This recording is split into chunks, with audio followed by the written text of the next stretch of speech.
मोदी सरकार के 12 साल पूरे हो गए हैं और इसको लेकर देश भर में बीजेपी अभियान चला रही है। वहीं नरेंद्र मोदी कहते हैं कि देश बीजेपी पर भरोसा करता है। यह भरोसा कैसे आता है?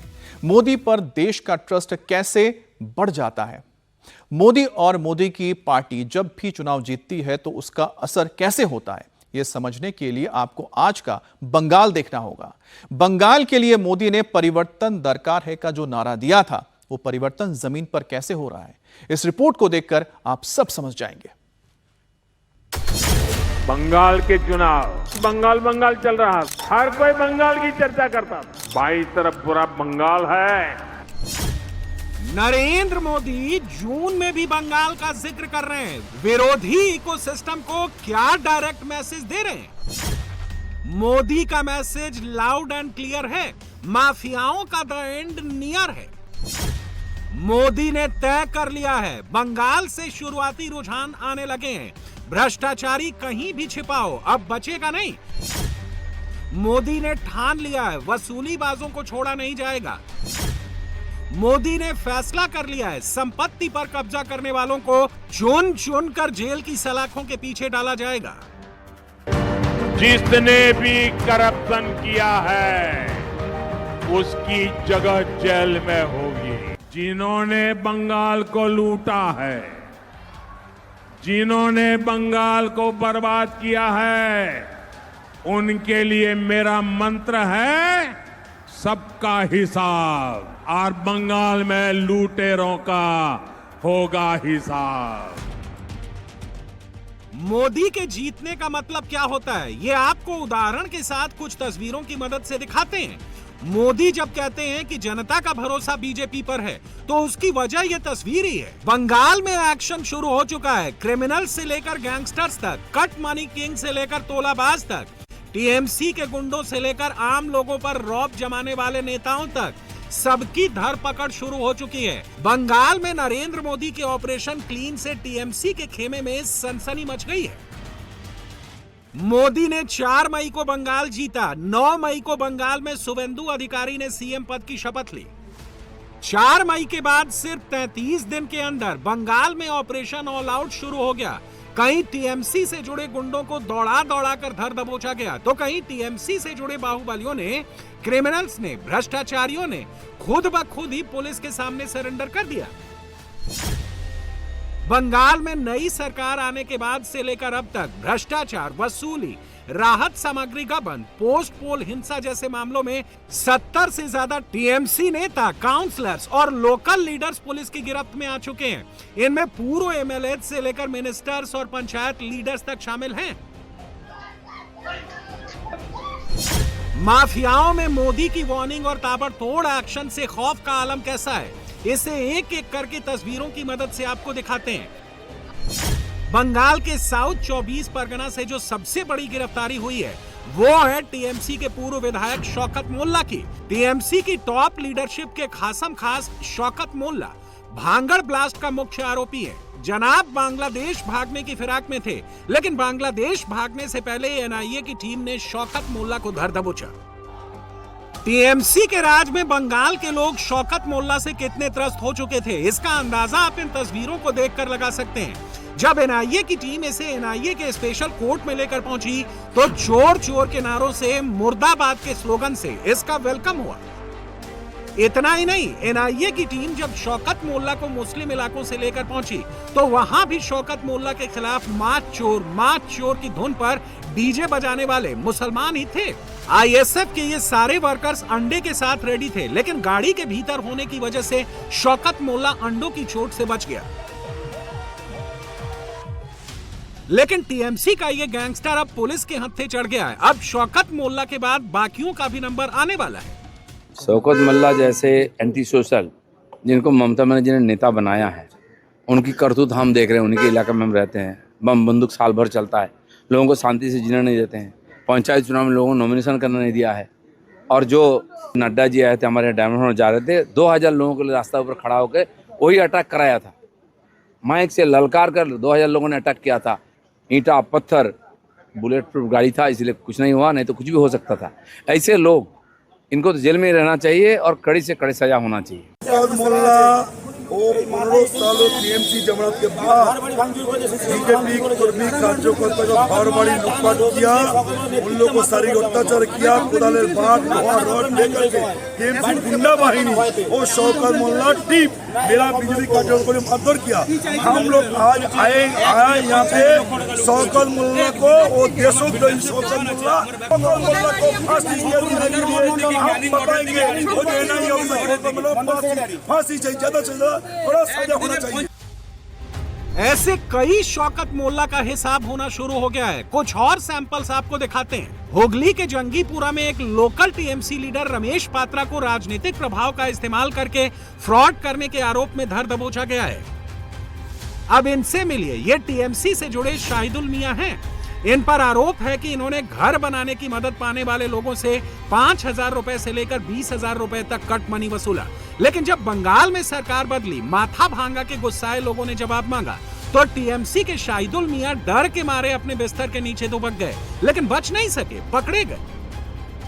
इस वक्त माफियाओं की, गुंडों की, मवालियों की नौबत ऐसी आ गई है कि वो घर हो या घर के भीतर अपने बिस्तर के नीचे दुबक कर बैठे हैं या धड़ाधड़ सरेंडर कर रहे हैं। डर के मारे कोई बाहर नहीं निकल रहा है। जो कोई निकल रहा है उस पर पब्लिक का गुस्सा अंडों की शक्ल में फूट रहा है।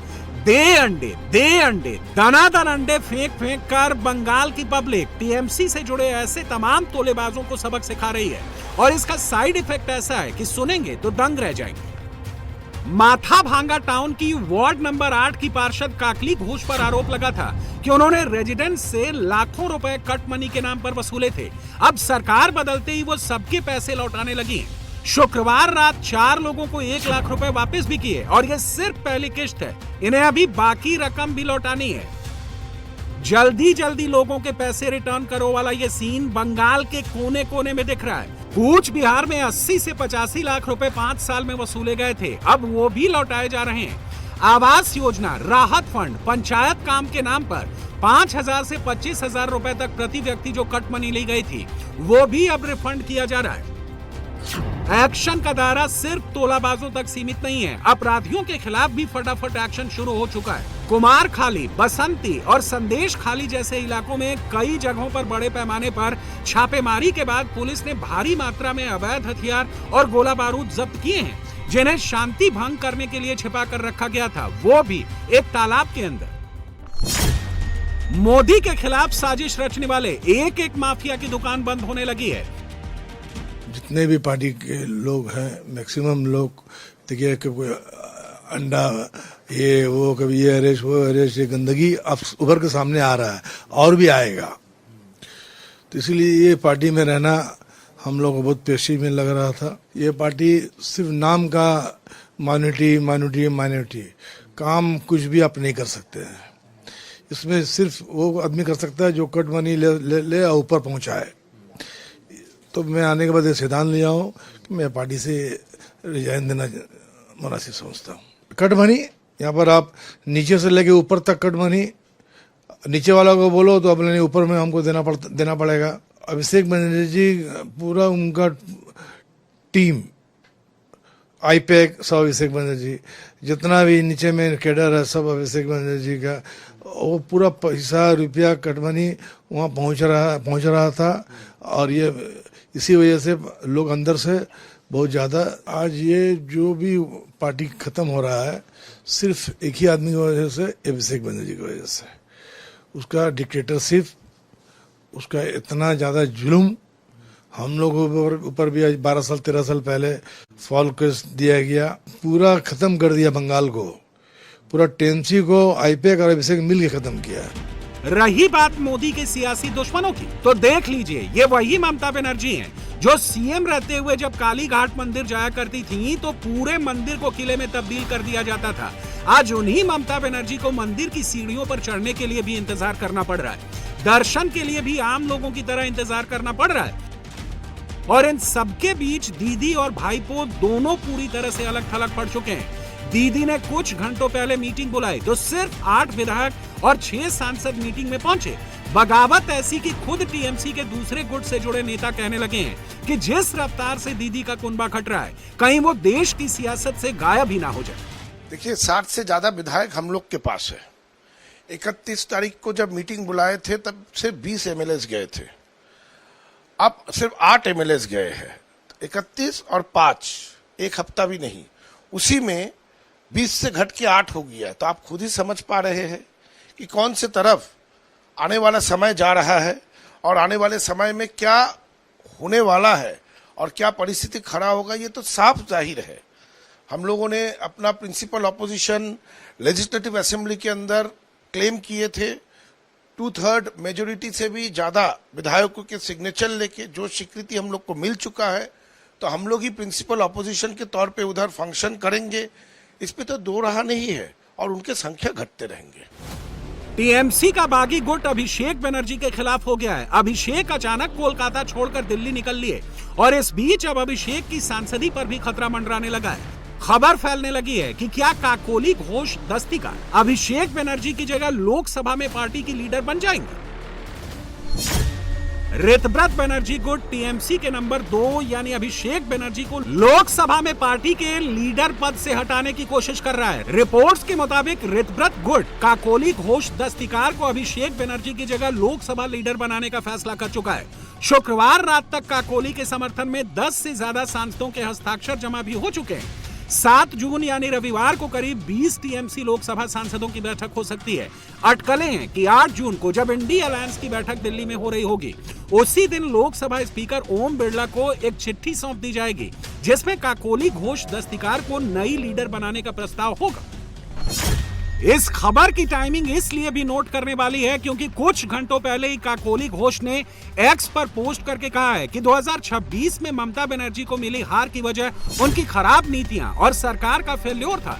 यानी बंगाल की पिक्चर अभी बाकी है, दीदी को एक और झटका लगना बाकी है। टीएमसी पार्टी खत्म हो रही है, खत्म हो गई है। टीएमसी तो खत्म हो गई, मैं तो पहले ही बोला था ये सरकारी पार्टी है। सरकारी पार्टी जिस दिन बेनिफिशियरी खत्म हो जाएगा, खत्म हो जाएगी पार्टी। तृणमूल कांग्रेस के मूल में कुछ बचा नहीं है। कांग्रेस आई को छोड़कर जिस इंदिरा गांधी ने, राजीव गांधी ने, सोनिया गांधी ने ममता जी को इतना महत्व दिया था, इतना प्यार दिया था, उसको दगा देके, धोखा देके इन्होंने कांग्रेस तोड़ी थी और कांग्रेस को तोड़कर अपनी कांग्रेस बनाई थी जिसका नाम था तृणमूल कांग्रेस, यानी असली कांग्रेस। और कांग्रेस आई को वो नकली कांग्रेस कहती थी। आज वही हिस्ट्री दोहरा रही है। राहुल गांधी कांग्रेस के नेता हैं, उनकी पार्टी अब मुस्लिम लीग बन चुकी है, अलग बात है, लेकिन दोनों में होड़ था कि मुस्लिम लीग के रास्ते पे कौन चलता है, तो तुष्टीकरण करती रही 15 साल और कुछ किया नहीं। आज तृणमूल कांग्रेस के साथ वहां की जनता नाराज है, वोटर नाराज है, सांसद नाराज है, विधायक नाराज है, कॉरपोरेटर नाराज है, तृणमूल के नेता नाराज हैं। सिर्फ अभिषेक बनर्जी को नेता स्थापित करने के लिए ममता बनर्जी काम कर रही हैं। इनकी पार्टी की हालत वही होगी जो कांग्रेस की हालत हुई है, यानी 2 एमएलए कांग्रेस के हैं, वो भी 2 मुस्लिम हैं। अब इनके साथ भी 1-2 लोग रह जाएंगे और बुआ भतीजे की पार्टी कहलाएगी। टीएम जो तृणमूल की जगह कांग्रेस अभिषेक बन जाएगी। बस मैं एक ही बात बताना चाहता हूं, एक पार्टी आदर्श नीति का ऊपर खड़ा होके आगे बढ़ेगा तो इतना जल्दी ऐसा नहीं हो सकता है। ये जो चीज हो रहा है ये सबको पता है। जो कांग्रेस का एक नकली कांग्रेस बनाने का जो प्रयास था, इसलिए छात्र परिषद, तृणमूल छात्र परिषद, तृणमूल युवा कांग्रेस, ये जो तरीका था ये तरीका गलत था। अभी ये आज प्रूव हो गया जे ये गलत तरीका का ऊपर ये ऑर्गेनाइजेशन आगे बढ़ा था, इसलिए ऑर्गेनाइजेशन का इतना जल्दी आज ऐसा स्थिति में आज खड़ा हो गया। देखिए, जिसका काम ही है तोड़ना, उसको किसी न किसी दिन टूटना ही है। आने वाला कल में ये इस्लामिक हिस्ट्री में तृणमूल कांग्रेस का नाम लिखा रहेगा। तृणमूल कांग्रेस को एक पॉलिटिकल पार्टी कहना सही है या नहीं, ये लेकर चर्चा होने वाला है। और तृणमूल कांग्रेस का एक ही नीति था, वो था भ्रष्टाचार, corruption, and Trinamool Congress was synonymous. तो तृणमूल कांग्रेस की अंदरूनी मामले में हमारा दखल देने का कोई भी इच्छा नहीं है दूर दूर तक। बिना तृणमूल कांग्रेस का ही हम लोग 207 आसन में हमारा प्रत्याशी जीत कर आए हैं, 2/3 बहुमत मिला और आने वाला काल में ये भाजपा का ग्राफ ऊपर जाएगा। लोग इसका खिलाफ वोट दिया है, ये सारे का सारे जो है इसका छवि जनता को मालूम है।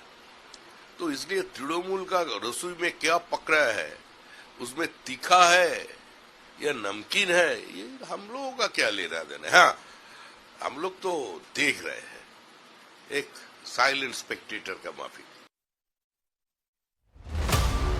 टीएमसी में जारी अंदरूनी उठापटक के बीच अभिषेक बनर्जी दिल्ली पहुंच चुके हैं। कहने को वो 8 जून को होने वाली इंडी अलायंस की मीटिंग के लिए दिल्ली पहुंचे हैं, लेकिन मजेदार बात यह है कि 8 जून को ममता गुट के लोग खरगे की इंडी अलायंस वाली बैठक में जाएंगे और उधर ऋतव्रत गुट अभिषेक बनर्जी के पद पर दावा ठोक रहा होगा। नेशनल लेवल की पॉलिटिक्स में वो सियासी तस्वीर बहुत मायने रखेगी। रही बात नरेंद्र मोदी की, तो प्रधानमंत्री इसी महीने की 20 तारीख को वेस्ट बंगाल फाउंडेशन डे के मौके पर एक बार फिर बंगाल के दौरे पर जा सकते हैं। बंगाल में बीजेपी की सरकार बनने के बाद ये नरेंद्र मोदी का पहला बंगाल दौरा होगा और जाहिर है मोदी जब यहां पहुंचेंगे तो बंगाल के लोगों से सीधी बात करेंगे। 1 महीने में क्या हुआ, आगे क्या क्या होने वाला है, इसका पूरा ब्यौरा देंगे। वो ब्यौरा क्या होगा, इसका हिंट मोदी पहले ही दे चुके हैं। बाईं तरफ पूरा बंगाल है और दाहिनी तरफ पूरा आसाम है। दशकों से विकास के सपने देखे थे, जो सपने पहले देखे वो पीढ़ियां तो चली गई, लेकिन आज जो पीढ़ी है वो अपनी आंखों के सामने देख रही है कि उनके माँ बाप दादा दादी जो सपने देखते थे वो आज सपने पूरे होते हुए आप अपनी आंखों से देख रहे हैं। साथियों, जब विकास के विजन के साथ संवेदनशील गवर्नेंस जुड़ता है तो परिवर्तन तेज गति से जमीन पर उतरता है। 20 जून को मोदी के बंगाल पहुंचने से पहले ही मोदी के मंत्री बंगाल पहुंच चुके हैं। रेल मंत्री ने ऐलान कर दिया है कि कोलकाता मेट्रो को 60 नए अत्याधुनिक ट्रेनें मिलेंगी। साथ ही साथ दिल्ली से सिलीगुड़ी तक हाई स्पीड रेल कॉरिडोर बनेगा। बंगाल में बुलेट ट्रेन दौड़ेगी। दिल्ली से सिलीगुड़ी की यात्रा महज 6 घंटे में पूरी की जा सकेगी। मोदी ऐसे काम करते हैं, बुलेट की स्पीड में प्रोजेक्ट्स पूरा करते हैं, तभी तो हर चुनाव जीतते हैं। मोदी की गारंटी पर देश को इतना भरोसा क्यों और कैसे, आज ये भी समझ लीजिए।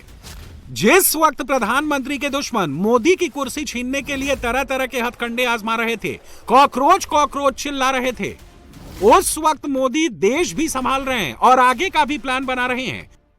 वेस्ट एशिया क्राइसिस के बीच, ईरान अमेरिका युद्ध से पैदा हुए उथल पुथल के बीच मोदी ने आज एक अहम बैठक की है। प्रधानमंत्री की आर्थिक सलाहकार परिषद यानी PMEAC की इस मीटिंग में दिग्गज अर्थशास्त्री और पॉलिसी एक्सपर्ट की मौजूदगी में मोदी ने वैश्विक आर्थिक स्थिति की समीक्षा की। मोदी ने एनर्जी मार्केट, महंगाई का दबाव, सप्लाई चेन में रुकावट और व्यापार के प्रभाव पर खास ध्यान देने को कहा। मोदी ने इस मीटिंग में फिर से आत्मनिर्भरता का जिक्र किया। ऊर्जा, बुनियादी ढांचे, परमाणु ऊर्जा और घरेलू मैन्युफैक्चरिंग में रणनीतिक निवेश की वकालत की। लोगों से ईंधन बचाने और विदेशी मुद्रा भंडार पर दबाव घटाने के लिए सार्वजनिक परिवहन का ज्यादा इस्तेमाल करने का आग्रह किया। निवेश के माहौल को बेहतर बनाने पर भी चर्चा की। भारत की ग्रोथ पर भी बात हुई। यानी जिस युद्ध काल में पूरी दुनिया रेंग रही है, उस वक्त भारत तेज रफ्तार से दौड़ रहा है और यह मोदी की वजह से मुमकिन हुआ है। हम सब जानते हैं दुनिया संकटों में गिरी हुई है। सारी दुनिया की अर्थव्यवस्था सवाल ये निशानों के नीचे दबी पड़ी है। वैश्विक संकट के इस बुरे से बुरे दौर में भी 140 करोड़ देशवासियों के सामूहिक प्रयासों से भारत खुद को संभाल तो पा ही रहा है, लेकिन साथ साथ सबसे आगे रहने में भी उसके प्रयास सफल होते जा रहे हैं। मैं देशवासियों को आर्थिक क्षेत्र की इस नई ऊंचाई को प्राप्त करने के लिए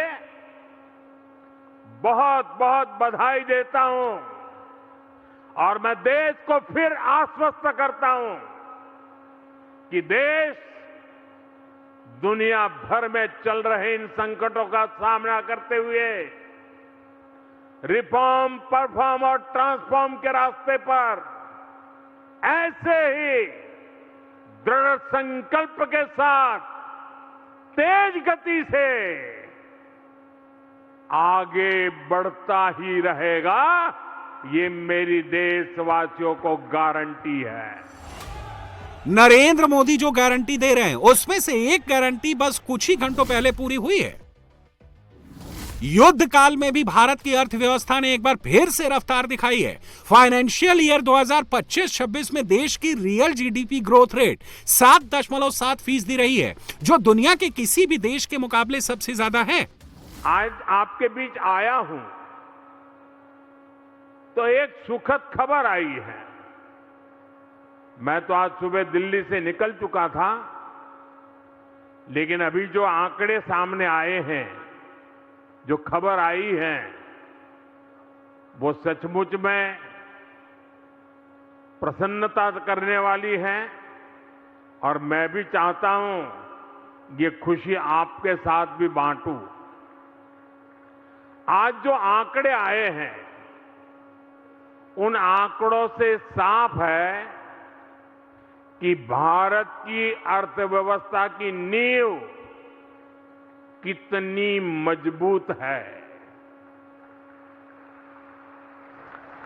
वर्ष 2025-26 में, यानी जो फाइनेंशियल ईयर पिछला पूरा हुआ,